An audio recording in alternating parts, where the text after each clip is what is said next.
এটা আছে লিভাইস, এটা আছে লিভাইজের প্যান্ট। আমি কিন্তু এটার 5-7টা 10টা করে কালার আছে এক একটা প্যান্টের, বাট আমি আপনাদের এক পিস করে দেখাবো সময় স্বল্পতার কারণে।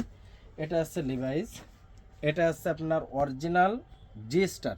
যদি অরিজিনাল, আমি যে প্যান্টগুলো দেখাবো আরেকটা জিনিস বলি, এই প্যান্টগুলো যদি অরিজিনাল না হয়, যদি আপনাদের কপি দিয়ে আসা যাওয়া ভাড়া থেকে সমস্ত ডিমান্ড, আপনি যে ডিমান্ড করবেন মাগুরা ফ্যাশন বহন করবে, যদি অরিজিনাল না হয়। তো এটা হচ্ছে জি স্টার, এটা হচ্ছে বনবো। আমি কিন্তু এটা একটা প্যান্ট শুধুমাত্র আপনাদের দেখাই যাচ্ছি, আসলে US Polo, original US Polo, এটা অরিজিনাল আমেরিকান ইগল। আমি কিন্তু যত প্যান্ট দেখাচ্ছি সব অরিজিনাল। আছে ডেনভার, এটা আছে টম টেলার, এটা আছে আপনার অ্যামাজনের একটা প্যান্ট, অ্যামাজনের প্যান্টটাও কিন্তু অনেক সুন্দর, ক্যামেল অ্যাক্টিভ। এটা আছে আপনার বাপেলো, বাপেলোর মালগুলো কিন্তু অনেক সুন্দর। এরপর আছে Jack and Jones, Jack and জোন্সের একদম স্পেশাল এডিশনটা,